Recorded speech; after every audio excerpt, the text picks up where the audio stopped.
In 1919, he hit 29 home runs and was sold to the New York Yankees. A three-run home run for Buffington. The Yankees now lead it by a score of 3-2. Bill Lee is now going over to a couple of the Yankees, and there they go again. One hits it to deep left. That might send the Yankees to the World Series. Varitek and A-Rod going at it. Roberts is going. Posada's throw. Roberts safe. And what can I say? Just tip my hat and call the Yankees my daddies. Welcome to Fanbase, a deep dive into the greatest rivalry in sports. The trade deadline has passed. This is episode 208. We're going to be pretty quick tonight. We probably don't come to us for broad breakdowns of everything. We'll just talk about some Yankees, Red Sox specific stuff, maybe some of the stuff surrounding both teams. And John, your initial reaction to Yankees and the whole thing. Well, first, before we start, Brian, we didn't talk about this yet. Remember how much we complained about not knowing how many outs there were in the game, and you were complaining about the Red Sox note, and we were like, "Oh, you could look anywhere in the stadium." Well, if anybody was watching on Wednesday night, Austin Wells just decided to figure he had no idea how many outs there were. All right, well, anyway, so. Players, look around the stadium. It's posted everywhere. Anyway, so yeah, the Yankees, I mean, not a huge ton of sparkling moves like you're used to, big name moves, but obviously it looks like, the Yankees are bolstering their bullpen, but the big bullpen move is David Bednar's because, if you think about it, the Yankees bullpen has been a disaster, right? Especially as of lately, and Devin Williams just blew another save. I mean, he's blown two saves technically, but he's been pitching like crap the whole season. And Weaver's been inconsistent lately, giving up a lot of home runs. So this Bednar move is great because now he can close two if needed because he has 17 saves with a crappy Pirates team and he has a history of closing. So if need be, he could step in as your closer. And if not, he'll pitch in relief in the seventh, eighth inning as a setup man. So that's a good deal. And then if you look across the other moves the Yankees made, getting Jake Bird, not Greg Bird, Yankees fans, they're not coming. He's not coming back. And no relation. And Emilio Duvall are both bullpen guys, both right-handed. I would have loved to see the Yankees get a lefty to complement Tim Hill, but I think they're just going to stick with Brent Hedrick, who they brought up from AAA. But this tells me the Yankees are looking at basically 5 innings now and just push everything to the back end of this bullpen, and let them do the work, and hopefully the starters get you through 5. And that's as far as pitching goes. And then obviously they added Caballero, who's leading the league in stolen bases and switches dugouts as they play the Rays. And then, McMahon was done, Rosario was done, and I'm still scratching my head on Austin Slater. I'm guessing he may not even wind up on the team because the Yankees just got 1, 2, 3 relievers and Caballero they got to find a roster spot for. It seems like the Yankees, every deadline, they always make the team deep. And they just, the team is deep. So, I mean, I don't think there was a ton of – the Correa thing surprised me. I guess the Twins are picking up a lot of money on it, so they really wanted to move on. I'm surprised the D-backs were such sellers, right? Because I know they sold a lot. I know they're out of it this year, but they're just a year removed from being super competitive. So that was a little surprising. But in terms of the Yankees, so I guess if the Twins weren't gonna trade Ryan, who were the Red Sox gonna get? And they did what people thought. They didn't Blaze Jordan is a guy I've been watching since he was been drafted, and the Tibbs kid that went in the Dustin May deal is supposed to be pretty highly touted, but they got 2 guys that, if healthy, are major league pitchers, but whether they can stay healthy is debatable, right? I mean, there's injury history with both Matz and May. So I wanted to come into this and be really pissed off because they didn't get a frontline starter or something splashy, but I just don't think that the big names that went wouldn't have fit.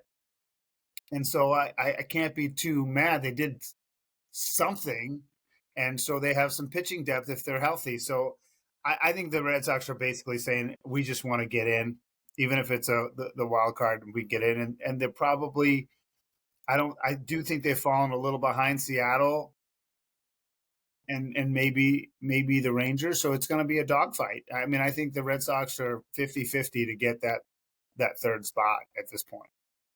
Yeah, I mean, like you said, Brian, they kind of did what you thought they would do, and that was not much of anything. Again, I know the Yankees didn't do a ton of sparkling stuff, and if you look around the league, there wasn't huge names moves. Correa was obviously an interesting move, and the Mason Miller move was very interesting because, the Padres went all in like they always do.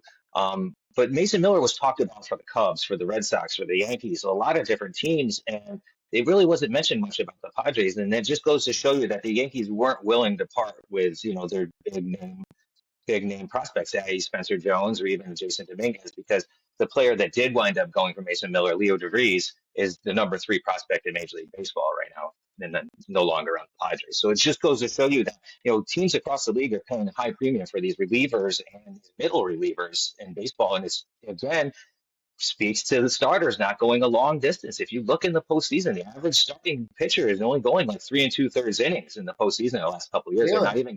They're not even getting close to the fifth. I didn't. First, I did not know that. I didn't know their outings were scripted to be short. You think that's just because they want to save them for short rest, or they just? Why is that? I had no idea. I think a lot of it is scare tactics. I think a lot of it is teams are scared to get people injured. They really are. Look what happened to Shohei just last night on Wednesday night. He was pitching and he had some hip issues because he said the humidity. I don't know. And they limited him. Take him. I don't know. I think it would be. We have to get somebody to answer this, but my instinct is maybe it has to do with, even good pitchers the second or third time around the order, people read them, and maybe Absolutely. That's the opponent on their heels. So that's baseball is trending that way. Baseball is trending that way. Shorter length starters, more relievers. I did want to say this though, I think it's really smart because the Padres are sort of like swashbucklers, right? But this year it makes total sense. The D-backs aren't making it. The Giants are a bleeping mess, right? And the Dodgers have been so up and down. So they're vulnerable. And the division is as vulnerable as it's been. I mean, I really think that the NL is I think the NL is the better league right now. If you think the Phillies, the Mets, the Cubs, the Brewers, the Padres, and the Dodgers, those 6 teams are better than the top 6 teams in the AL, I think, by a big margin. I mean, if you think of the AL, name the top 6 teams off the top of your head. Just do it. Yankees, the Astros, the Rangers, the Mariners, Red Sox, and who are we thinking about in the Central? The Tigers, and what was that 5? I think that's close.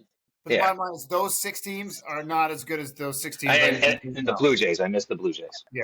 So. I would put the top 6 in the NL. So I think the Padres are, if they can get the division, they might even catch the Dodgers if things go a certain way. And even if they don't, they get the top wild card. I don't know. I'm into the Padres. If I was going to take like a second team, now that Yaz is with the Royals and not the Giants, and I wrote the Giants off the second they got Devers, I'm going to sort of adopt the Padres. And plus they have Don Orsillo, which I'm a big fan of. So, well, the Padres are scary. The Phillies got really scary with getting Johan Duran in the back end, and they got Harrison Bader, former Yankee, he bounces around, that guy. Jeez, he bounces around. But the Phillies did what they needed to do, like we talked. The Padres went out and did what they needed to do. Cubs not really. Cubs not too much crazy stuff. What I do like about what the Yankees did is getting guys with control. Bednar's 20 till 2027, Bird till 2029, Duvall till 2028, Caballero till 30. They got Caballero for a while, and he's a decent player, very good utility player. Ryan McMahon till 2028. So, and that's good. If you're going to get players and get returns for them, at least you're not going to be losing them. The only guys that are going to be getting lost is Rosario is a free agent this year. So the Yankees guys they are getting will be on the team for 2 to 4 years. He's John Senecal. I'm Brian Shackman. This is Fan Base, a deep dive into the greatest rivalry in sports. My one question to you is more of from your perspective looking in, because in a couple of years past, the Red Sox were decent, didn't play great out of the break, and the team didn't buy in an exciting way. And not only were the fans disappointed, but the clubhouse was let down, and I think it really flagged, and they ended up going in the tank for the most part. Do you think the Red Sox locker room will look at this and be like, thumbs up, thumbs medium, or thumbs down?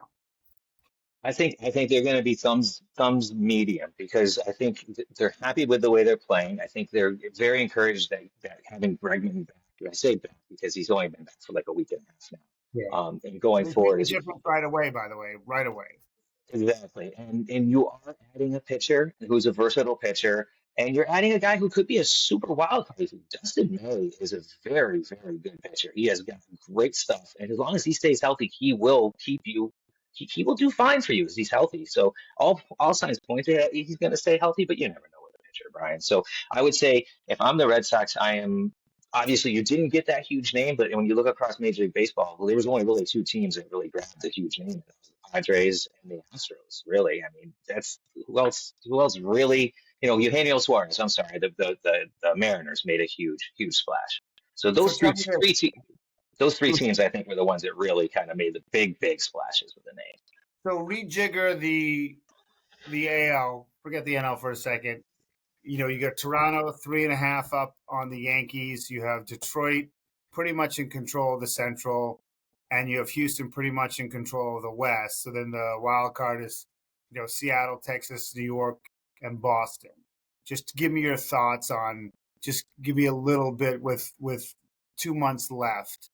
What you think is going to happen? Yeah, so with 2 months left, the two teams that I'm really worried about that are in it right now would be Seattle and Texas. The Red Sox concern me just because the Red Sox have been playing good all season. They've been kind of playing. They haven't been really streaky and slumping, right? They've been just consistent. Well, plus Um, they lost but a lot of games they could have won. I mean, let's be honest. Yeah, Seattle really scares me because they bulked up. They bulked up big, and they have great pitching, and they have a great bullpen. They have great starters, and they have the two top home run hitters in baseball other than Aaron Judge right now. And if you get Julio Rodriguez going, they're going to be scary. Texas scares me because they are just Texas. They've got a great manager. They've been there before just recently, and they have star players. They really have star players. And if you can get on the back of Jacob deGrom and Nathan Eovaldi and ride those guys in the playoffs, you could be really scary. Really scary. Other than that, I mean, I think Toronto is not going to keep pace. I just don't see it happen. And Detroit has been playing a lot worse as of lately, and they didn't make a huge splash either. They kind of just did some middle relief stuff. Houston, I hate Houston, so screw them. Yeah. I just don't. I want nothing to do with Houston. For some reason, I feel like Correa is going to be great for them because he's coming back home and everybody likes him. They have they're on the hook for like $80 million of his 103 million left. I think he'll do great for them. They're going to put him at third base, short porch, and left. He's going to wind up raking for them. He'll do great as long as he's healthy. It's a great move for Houston, in my opinion. It really is. Yeah, and you got the Rangers playing the Mariners as we record on Thursday evening. You had the Yankees that saw some power from Stanton and Ben Rice in their win over Tampa. So we'll have to wait. There's a full slate of games on Friday, but maybe they obviously do it because of the trade deadline. I don't know, but an uncharacteristically light night. I mean, I know Thursday's a travel day, but you usually get at least 10 games. I mean, there's only 3 games in action. So, any last thoughts here before we say goodbye? No. Hopefully, I will be going to Philadelphia on Sunday night baseball. They were playing the Tigers, so hopefully, I will be seeing that. I got skunked last weekend because of the various baseball other commitments came up, so I couldn't make it to Yankee Stadium. But Oh, hopefully, because I'll you're be going to Philly. going to see Bobby Dickerson. Yeah, that's the plan. But I gotta fly out and do some traveling for work, so hopefully, I can make it back in time. So yeah, other than that, I'm excited. I'm excited to see what happens with this Yankee team as far as maybe putting some pressure on Volpe with Caballero coming into the nest. I mean, he has been obviously atrocious. It's almost laughable at this point. So it's going to be interesting to see what the Yankees do because he has been running into a lot of big home runs for the Yankees lately. But you can't. The defense has got to clean up. If you don't clean up the defense, you're not going to be playing in the postseason. Plain and simple. You really aren't. Yeah, I think the Yankees are going to be. I think they're going to be okay, in my opinion. Listen, John, great job as always. Popping on for a real quick minute here on a Thursday night. You've been listening to Fanbase, a deep dive into the greatest rivalry in sports.